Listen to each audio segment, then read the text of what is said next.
একবার বিদায় দে মা, ঘুরে আসি। হাসি হাসি পরব ফাঁসি, দেখবে ভারতবাসী। তোমরা অনেকেই গানটি শুনেছ হয়তো। গানটি যাকে নিয়ে লেখা তিনি হলেন ক্ষুদিরাম বসু, যিনি কিশোর বয়সেই দেশ স্বাধীন করার শপথ নিয়েছিলেন। শুধু তাই নয়, হাসতে হাসতে ফুলের মালার মতো গলায় পড়েছেন ফাঁসির দড়ি। তখন এই দেশটা ইংরেজরা অন্যায়ভাবে শাসন করত, কিন্তু অন্যায় তো আর চিরকাল মেনে নেওয়া যায় না। তাই তো মাত্র 18 বছর বয়সেই প্রতিবাদী হয়ে উঠেছিলেন ক্ষুদিরাম বসু, আর এজন্যই তিনি বিপ্লবী। ক্ষুদিরামের জন্ম ভারতের মেদিনীপুর জেলা শহরের কাছাকাছি হাবিবপুর গ্রামে। দিনটি ছিল 1889 সালের 3 ডিসেম্বর। ক্ষুদিরাম তার বাবা মায়ের চতুর্থ সন্তান, কিন্তু আগের সব সন্তান মারা যাওয়ায় ক্ষুদিরামের জন্মের পর মা খুব ভয় পেয়ে যান যদি এই ছেলেও মারা যায়। তখন তিনি 3 মুঠো খুদের বিনিময়ে তারই বড় দিদির কাছে ছেলেকে রেখে আসেন। সেই থেকে তার নাম ক্ষুদিরাম। অথচ তখন কে জানতো এই ছেলে মরে গিয়েও বেঁচে রইবে অনন্তকাল। ক্ষুদিরাম ছেলেবেলা থেকেই বেজায় দুষ্টু, পড়াশোনা একেবারেই করতে চাইতো না। তার উপর শৈশবেই বাবা মা মারা যাওয়ায় তাকে আর দেখার কেউ রইল না। ফলে দুঃখ এবং একাকিত্ব হলো তার নিত্যসঙ্গী। তবে খেলাধুলার প্রতি ছিল তার প্রচন্ড ঝোঁক। বন্ধুদের নিয়ে পাড়া দাপিয়ে বেড়াতেন, ভূত ধরা এবং তাড়ানোর দল বানিয়ে ঘুরে বেড়াতেন বিভিন্ন জায়গায়। এভাবেই দিন কাটছিল, কিন্তু তা বেশি দিনের জন্য নয়, কারণ বাউন্ডুলে ছাত্রের প্রতি স্যারদের তিরস্কার ছিল প্রতিনিয়ত। ফলে 1903 সালে 8ম শ্রেণী পর্যন্ত লেখাপড়া করার পর ক্ষুদিরাম পড়াশোনা বন্ধ করে দেন। স্কুল ছাড়লে কি হবে, স্কুলের কাছের ভবানী মন্দির ছিল ক্ষুদিরামের প্রিয় জায়গা। সেই মন্দির প্রাঙ্গণ ছিল তার দুদণ্ড শান্তির জায়গা। সেখানেই একদিন সাক্ষাৎ হলো সত্যেন বসুর সঙ্গে। এই সত্যেন বসুই ক্ষুদিরামকে বিপ্লবী বানালেন। এতদিনের ডানপিটে বাউন্ডুলে রোমাঞ্চপ্রিয় হিসেবে পরিচিত ক্ষুদিরাম যেন মনের মতো কাজ পেল। সেই উত্তাল সময় আন্দোলনের সঙ্গে যুক্ত হলেন ক্ষুদিরাম বসু। এই আন্দোলন ভারত থেকে ইংরেজদের তাড়িয়ে দেশ স্বাধীন করার আন্দোলন। বালক ক্ষুদিরাম কিন্তু আন্দোলনে নেমে বড়দের মতোই ভীষণ সাহস দেখালো। এই যেমন কখনো তিনি ইংল্যান্ডে উৎপাদিত কাপড় জ্বালিয়ে দিতে লাগলেন, কারণ ওগুলো তো বিদেশের তৈরি।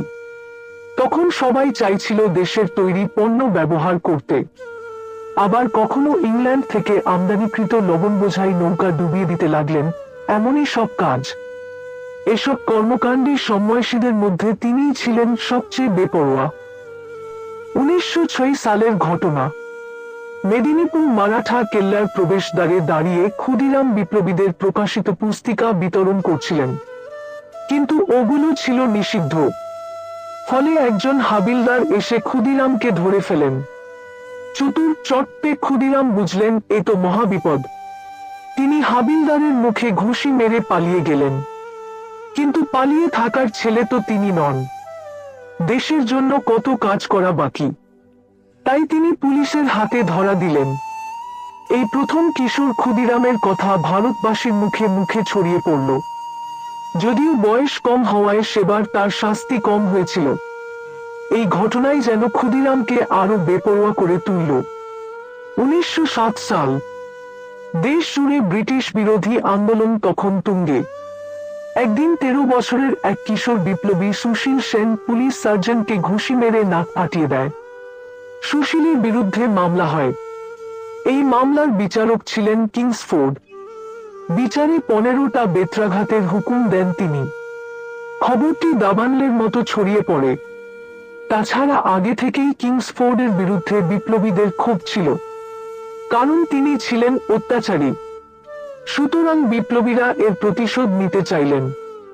ক্ষুদিরাম বসু এবং প্রফুল্ল চাকিকে এ দায়িত্ব দেয়া হলো। প্রতিদিন ক্লাব থেকে সন্ধ্যার পর সাদা গাড়িতে করে নিয়মিত বাড়ি ফেরেন কিংসফোর্ড। এটা ক্ষুদিরাম জানতেন। প্রতিশোধের পরিকল্পনা সেভাবেই করা হলো। 1908 সালের 30 এপ্রিল সন্ধ্যায় ক্লাব থেকে কিংসফোর্ডের গাড়ি বের হতেই গাড়ি লক্ষ্য করে বোমা ছুড়লেন দুই বিপ্লবী। কিন্তু ওটা কিংসফোর্ডের গাড়ি ছিল না। হুবহু দেখতে ওই গাড়িতে ছিলেন অ্যাডভোকেট কেনেডির স্ত্রী এবং তার মেয়ে।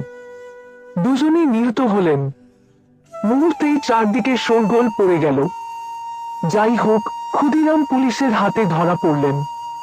শুরু হলো বিচার। বিচারে তার ফাঁসি হলো। ক্ষুদিরামের ফাঁসি কার্যকর হয় 1908 সালের 11ই অগস্ট। ঘড়িতে তখন ভোর 4টা। ক্ষুদিরাম নির্ভয়ে হাসতে হাসতে উঠে গেলেন ফাঁসির মঞ্চে। কৃতকর্মের জন্য তার বিন্দুমাত্র অনুশোচনা হলো না। আর হবেই বা কেন? তিনি তো স্বাধীনতার জন্য, দেশকে শত্রুমুক্ত করার জন্য কাজ করেছেন। আর এই জন্যই তো ক্ষুদিরাম বসু মরে গিয়েও বেঁচে রয়েছেন আমাদের মাঝে। বেঁচে থাকবেন অনন্তকাল।